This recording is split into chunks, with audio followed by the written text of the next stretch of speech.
doesn't...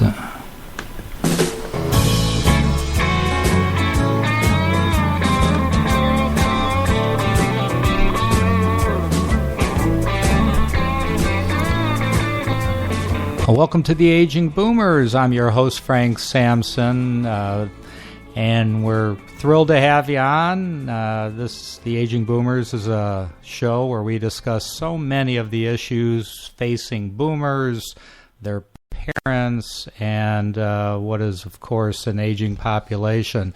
I'm really excited today for a number of reasons, not only our guest, but yesterday we were just honored by iTunes as one of the new and noteworthy podcasts. So that's we're thrilled about that, and thank you all for your support, helping us get to that point.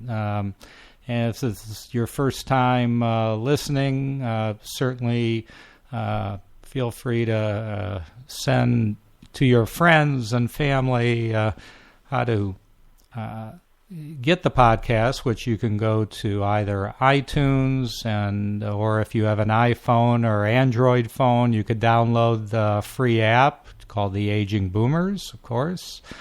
Or you could go right to our website at theagingboomers.com. So I'm really excited about that, and especially excited about our guest today.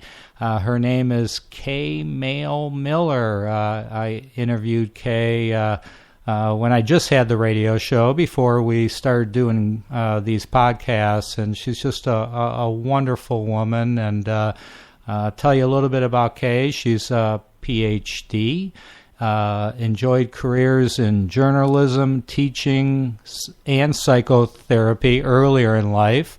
For 17 years, she wrote news and a monthly column for LGBT media.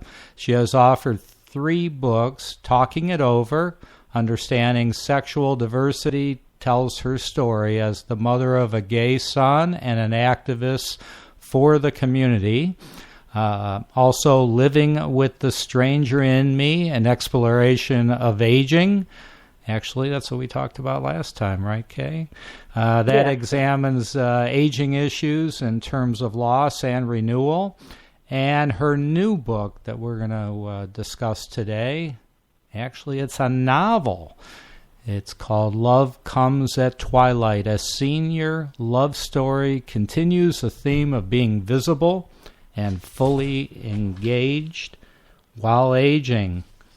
A wonderful story. And Kay, welcome to the Aging Boomers. Thank you, Frank. One addition here. My name is Katheryn Mehl Miller. You tossed out my husband. Of course, I did that years ago, but I kept his name. Yeah. So the last name is Miller. What did I say? You just said Katheryn Mehl. Oh, I'm so sorry. I was Katheryn Mehl, but that... Yeah, Katheryn Mehl Miller. Yeah, I got hooked on the mail there, mm-hmm. So Katheryn Mehl Miller. Yes. Kay, welcome, and thrilled to have you on the show again. And so tell us, I guess is always the first question I ask authors, kind of what inspired you to write the book, and especially, I know the previous books that you wrote were nonfiction. This is fiction, at least I think it is. But tell us a little bit about... What inspired me was that I started playing bridge on the internet in a game room, and I met an 80-year-old man from Houston, Texas, who was as lonely as I. And before we knew it, we were corresponding via email and instant messages. And pretty soon we began to call each other. And there was an immediate attraction between us. And after 2 years of courtship, we realized we were deeply in love. So during this time, we kind of teased and said, we ought to write a book about this. People ought to know that you can fall in love later in life and get joy out of it. And so I said, okay, why don't I just sit down and start writing this book? And I did. That's what inspired it. Oh, that's great. So I guess the points, the reason you wanted to write the book is to tell people, like you said, you could fall in love later in life and have intimacy and all of that. So do you think the book or even your previous book has achieved that? I mean, what type of input have you received from readers and others out there? Well, I was at an event last night where there were people who had just read my book, and they came up to me, and the whole thing was, I loved it. And they are people of the baby boomer age who are saying things like, I'd like to find a band like yours. What I liked about your man was that he appreciated your intelligence. He appreciated who you are. And so it's another woman came up to me and said, "My, you're a rascal, you know." I said, "I'm a rascal?" She said, "Yeah, the book is what was the term? Racy," she said. Racy. meaning it was sexy. So I thought, I did write about sex, but I didn't have the feeling that it permeated the book. And I picked it up today, and I thought, there is a lot. and that's another point that I wanted to make, that older people are still vital. Doesn't matter all these advertisements you see on television for Viagra and Cialis and what have you. That doesn't matter. What matters if two people love and cherish one another, they find a way of being intimate with one another. And in my experience, it's even better than it was before. Doesn't have all the baggage around it, you know. We're not looking to raise a family. We're not building a career. We're not concerned so much with making it in the world. We've reached an age where we're grateful for what we have, and we live in the day, each day. You know, do you think it's more the seniors themselves that think that maybe it's going to be difficult for them to have a new loving relationship with someone, or could it be even the kids? I mean, I look at it this way. All right, I'm the youngest of 4 children.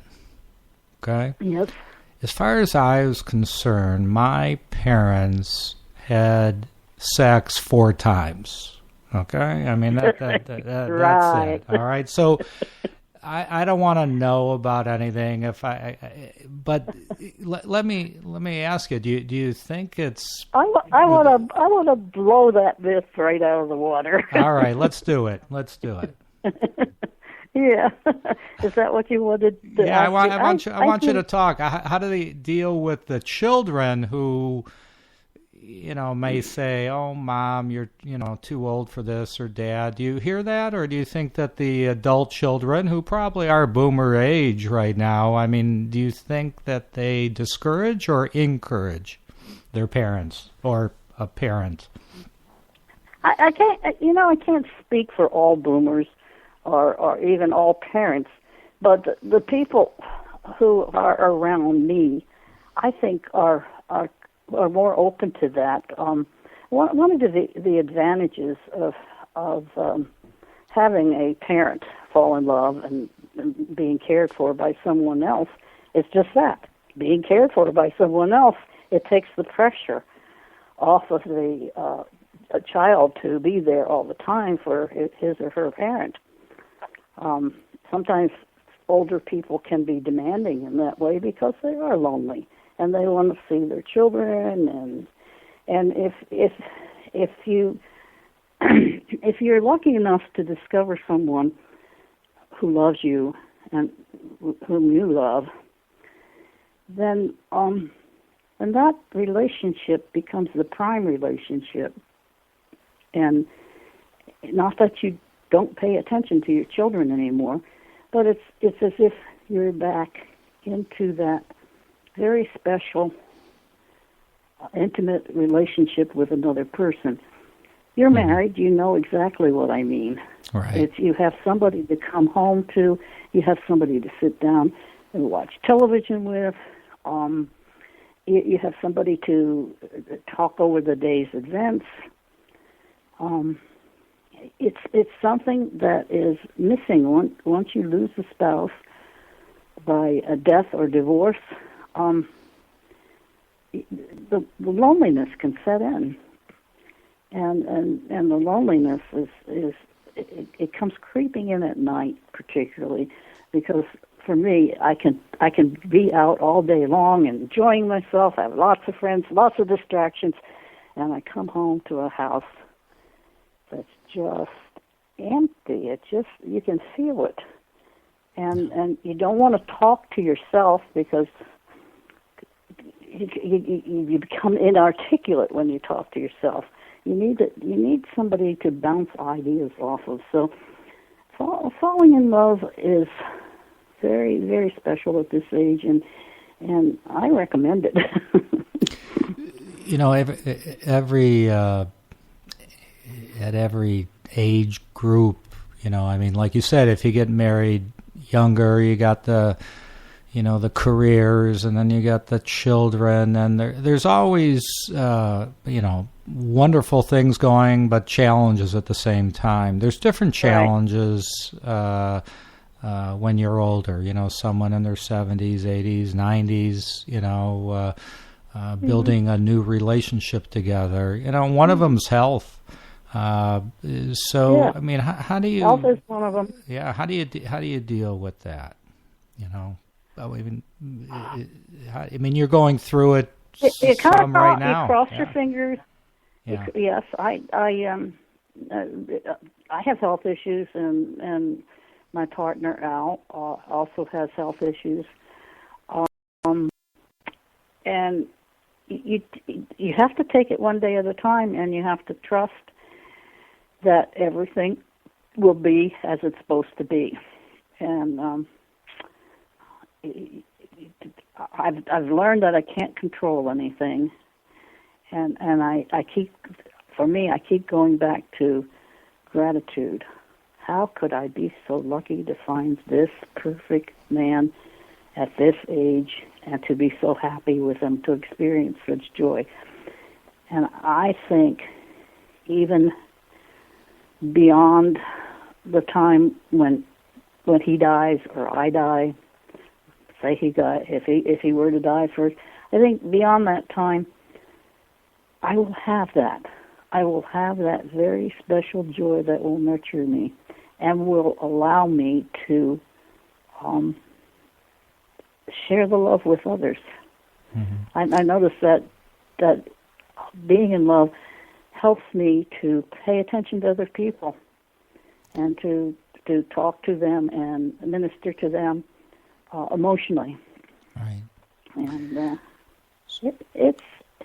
it's a win-win situation. Right. So let's talk. You were talking about some difficulties. If I may, I'd like to read a little portion of the book. Oh, that was great, because I was just going to bring that up. So again, just for our listeners to know the name of the book. That kind of reflects this. Right. As I read, you'll think about seniors coping with what is, enjoying what comes, and acknowledging what may be.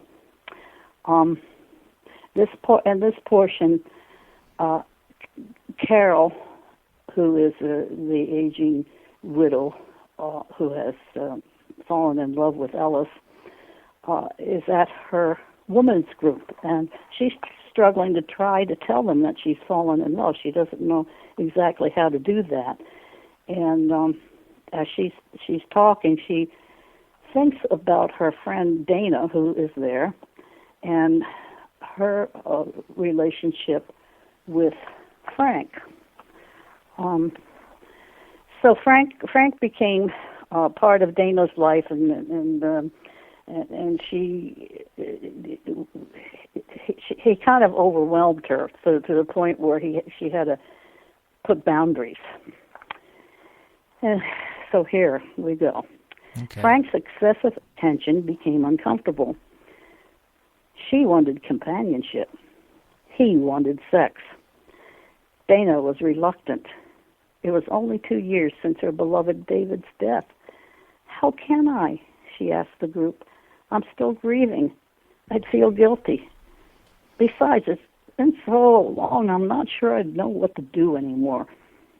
It's okay to wait until you're ready, Sophie advised. Yes, I guess. It's just that it feels so good to hug and kiss someone once more. Evelyn had made it to the group that particular day. As a retired school counselor, her interest sparked at quandaries others expressed, though she had reached a life stage where it was hard to hold on to fresh information. Tell me, she said, just who is this Frank? Dana had told the story many times before. Patiently, she answered, Oh, Evelyn, he just kind of barged right into my life. We had such a good time talking in the bank that when he asked me to dinner, I asked him what time he wanted me to pick him up. Now he wants sex? The women laughed nervously. That's about the size of it, Dana said with a broad smile. And you don't want sex? This time the laughter was stifled, even though it was felt to a greater degree. The women knew that if given a life as long as Evelyn's, all of them would at some point experience similar perceptual difficulties. What now was funny to them in Evelyn was dreadful to contemplate in their own lives. So you can see there's quite a mixture in that short little piece. There is. So let me ask you this. It's so wonderful what you just read. What made you write a novel? I mean, what was that incentive to write a novel versus kind of an approach you took in the past? Well, this was so personal, and Al does have a wife that has Alzheimer's. Mm-hmm. And she's not the same person that she was when they were married. And to top it off, they've been estranged for 30 years, but he's been a reluctant caregiver. Anyway, I just wanted to be very careful that I didn't get real people in the book. Mm-hmm. I wanted to reflect the real problems, but to have characters that did that seemed to me the way to go rather than being straight out. Just seemed to be too raw to do a nonfiction. Living with a Stranger in Me, I wrote that because it was mostly about me, but this novel is about a lot of people. Mm-hmm. About the women that are in the group. It's about Carol and Ellis, who are the lovers. It's about a long-term time friend of Ellis's, who is also kind of a surrogate wife to him. So there are all kinds of complications.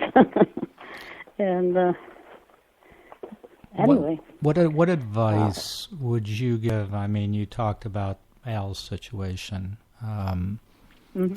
What advice would you give to people who are in a similar situation where they're a loving caregiver, their spouse has been diagnosed with dementia, they're not the same person, it's pretty advanced, and I would have to believe that individual might have some second thoughts, guilt, whatever of having some sort of a relationship with somebody else while they're still married.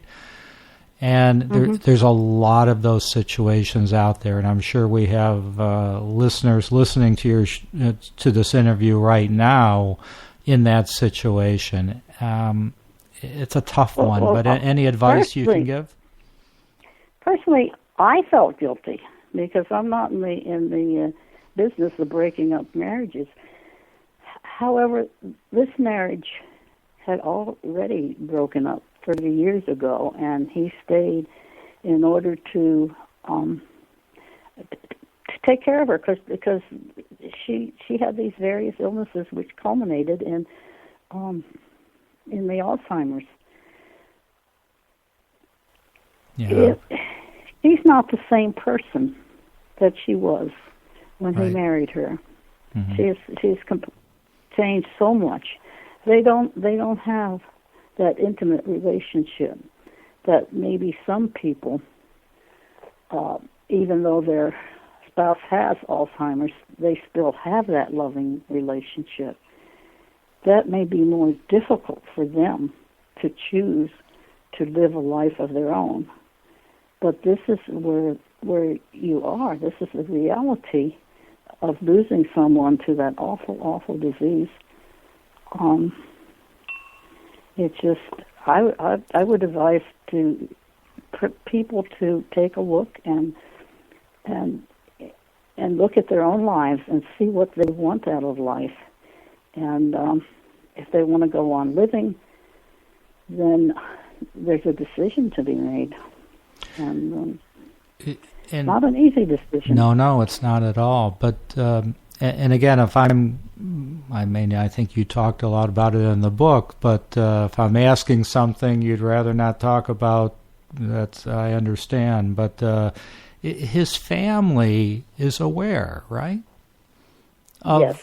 Yeah. So, and they're this particular gentleman is a gentleman, and he doesn't hide anything.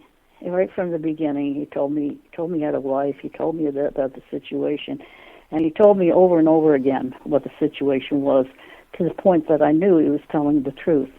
And he told me about a long-term time friend that he had, and in order to retreat sometimes from the continual caregiving, he'd go to the country with this long-term time friend, woman friend. And so I've known about that as well. I don't know where are we going with this? What was the question you asked me? I've lost it. Well, no. I was just saying that his family is aware that he and you have this relationship. Everybody is aware, and they're supportive of it. Yeah, they're supportive. They are supportive of the relationship, because the sons, for instance, know that their father and mother have not been close for years, and they appreciate what the father has been doing and what he's planning to do, because he's not a really healthy man. He could leave us, and so he's already set up a place where his wife could go and be secure and be taken care of, so that the sons will not have to deal with that. They know what they can do if Al should die. So okay. So I think he's a very responsible man, and I respect him for that. Right. And it's just that the relationship that we have is so important to both of us. He alleviates my loneliness, I alleviate his loneliness, and I give him a sense of being alive once more, a sense of hope. And okay, thank you so much. Thank you so much for sharing your story. And before we have another minute or so, but I want to have our listeners know again, the name of the book is Love Comes at Twilight. Twilight, Right. yes. A love story for seniors. It's available on Amazon.com. Okay. And I have Al Francis's name on the cover because we use actual emails in the book, and he wrote the male protagonist Right. emails. And your website again, Kay? Okay, it's KAYMIL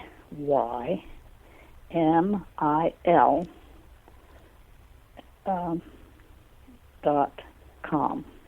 Okay, all right. So it's K-A-Y. Your middle name, M-E-H-L, is not part of the website? Or is it? Oh, yeah, it is. Yeah, okay, it so is. K... Yeah, I do this all the time. I make a mistake. Let me correct it. Okay. KAYMEHLMIL.com. Perfect. K-Mehl K-Mehl. .com. All right, great. Well, again, thank you so much for joining us. Thank you for sharing your story. And I hope our listeners will go and read this fascinating novel. And I just really appreciate it. And I'm going to have you on your next book. Whenever that will be, you let me know. We'll have you on, okay? I will, Frank. It's always a pleasure to be with you. Yeah, it's been great. So I want to thank everybody for joining us on the Aging Boomers, and of course we'll have another guest this coming Monday. And please send out to your friends and family. Have them go to theagingboomers.com. Of course, you could go to iTunes. We'd love for you to do that. Go there and subscribe, and you'll be able to get all the all of our shows on an ongoing basis. And again, thank you so much. Be safe out there, and we'll talk to you all soon.